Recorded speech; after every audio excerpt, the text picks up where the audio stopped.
Everything you've been told about silencing your inner critic is wrong. That voice in your head, the one that interrupts your focus, questions your decisions, and whispers that you're not ready yet, isn't a flaw in your psychology. It's not something to suppress, mute, or overcome with forced positivity. It's data, raw, unfiltered, often poorly communicated data. And if you've been trying to ignore it, drown it out, or fight it, you may have been cutting yourself off from the very signal that could move your life forward. Because here's the uncomfortable truth. The inner critic doesn't disappear when ignored. It just gets louder, more chaotic, and more destructive. It shifts from a signal into noise. And that noise? That's what paralyzes you.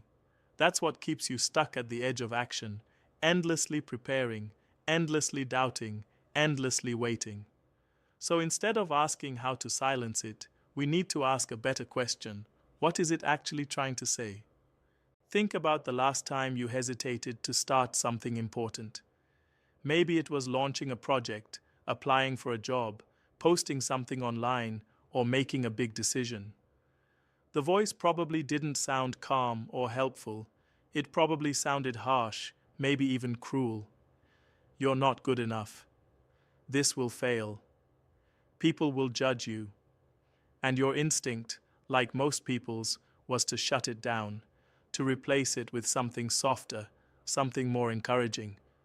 But that strategy has a flaw, because when you replace a specific fear with vague reassurance, you lose the detail. And without detail, you can't act. This is where toxic positivity quietly fails. Not because optimism is bad, but because it often skips the most important step, interrogation. It tells you to feel better before you understand what's wrong. And that creates a strange disconnect. On the surface, you're trying to be confident. But underneath, unresolved concerns keep pulling you back. That tension doesn't go away. It builds. Your brain, at its core, is a prediction machine. It's constantly scanning for risk, trying to anticipate what could go wrong. That inner critic? It's a fast, primitive version of that system. It doesn't care about your comfort. It cares about survival, reputation, efficiency. The problem is, it's operating with outdated settings. It reacts to modern challenges, like sending an email or publishing a video, with the same intensity it once reserved for real threats. So the volume is off. But the signal is still there. And buried inside that harsh delivery is something incredibly useful: specific friction. There's a massive difference between vague shame and specific friction. Vague shame sounds like, "I'm terrible at this." It's heavy, general, and impossible to act on. Specific friction, on the other hand, sounds like, "I don't fully understand this part," or "this could be criticized because it's unclear," or "I haven't practiced enough to feel confident yet." One shuts you down, the other gives you direction.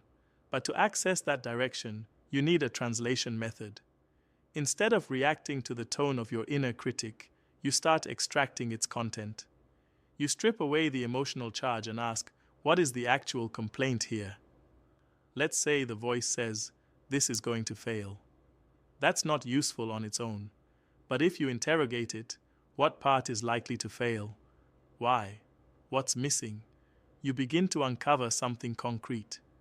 Maybe it's pointing to a weak plan. Maybe it's highlighting a lack of preparation. Maybe it's detecting uncertainty in your execution. Now you're not dealing with shame anymore. You're dealing with information. And here's where things start to shift. Because once you treat your inner critic as a source of data instead of an enemy, you can start tracking it. Literally. Write down the recurring thoughts, not the emotional interpretation, but the actual statements. Over time, patterns emerge.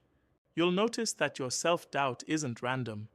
It clusters around specific themes: skill gaps, fear of judgment, lack of clarity, inconsistency. This is your personal data set of friction.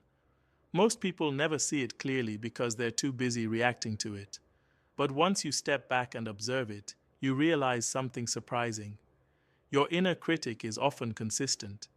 It repeats the same concerns because those concerns haven't been resolved yet. And that's not failure, that's feedback. Now comes the calibration audit. Because not everything your inner critic says is accurate. In fact, a lot of it is exaggerated. The problem isn't just what it says, it's how loudly it says it. A small risk gets amplified into a catastrophic outcome. A minor uncertainty becomes a reason to stop entirely. So you need to test it, not emotionally, but empirically. Look at your past. When has your inner critic been right? And more importantly, how right was it? Maybe it warned you about being unprepared for something, and you struggled. That's useful.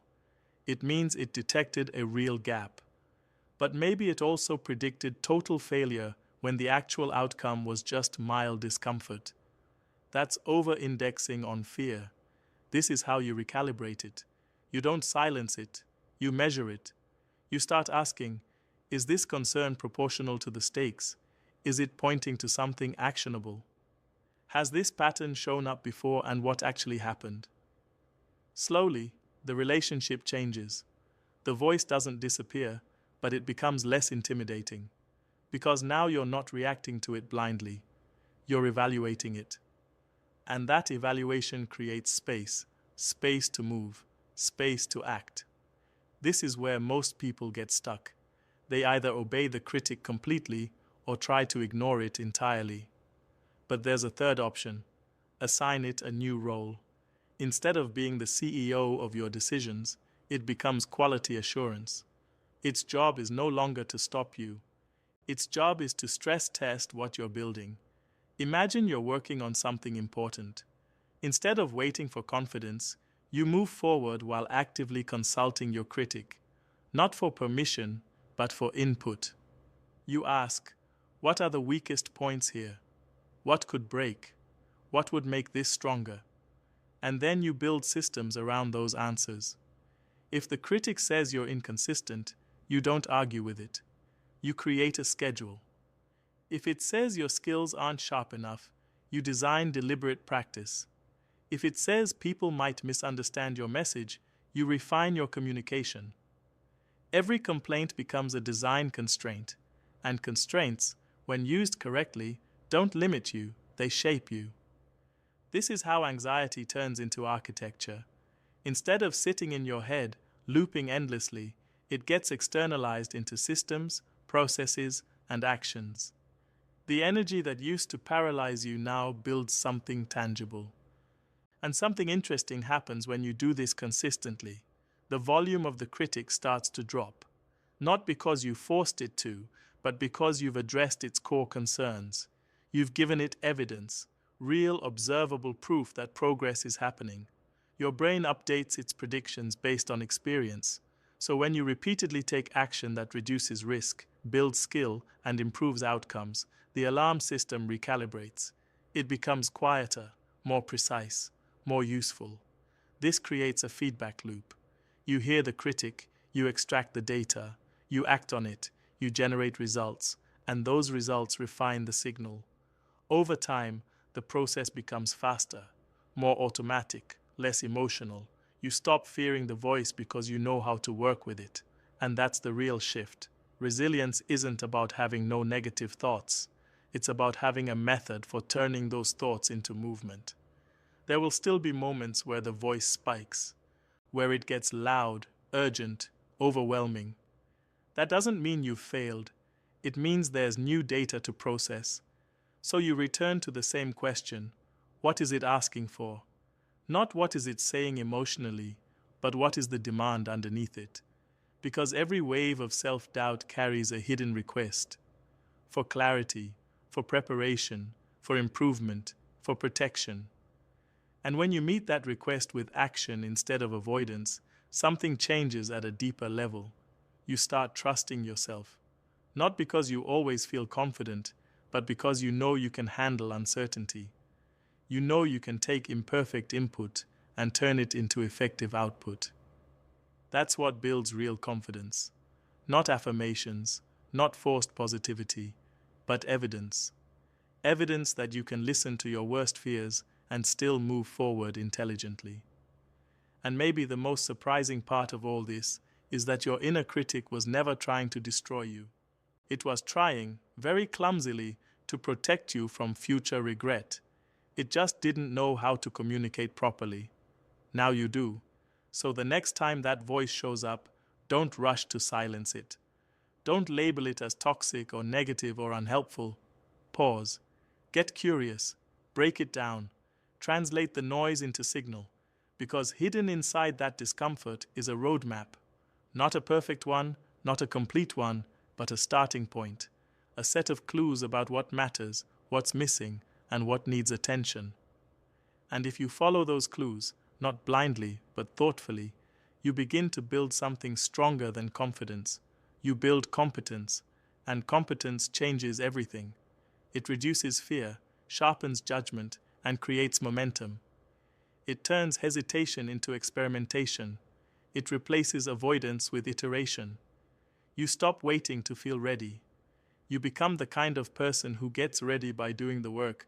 That's the real transformation. Not the absence of self-doubt, but the ability to use it. So the voice stays, but it evolves. From a critic into a collaborator, from a source of shame into a source of strategy, and from something that once held you back, into something that quietly, consistently pushes you forward.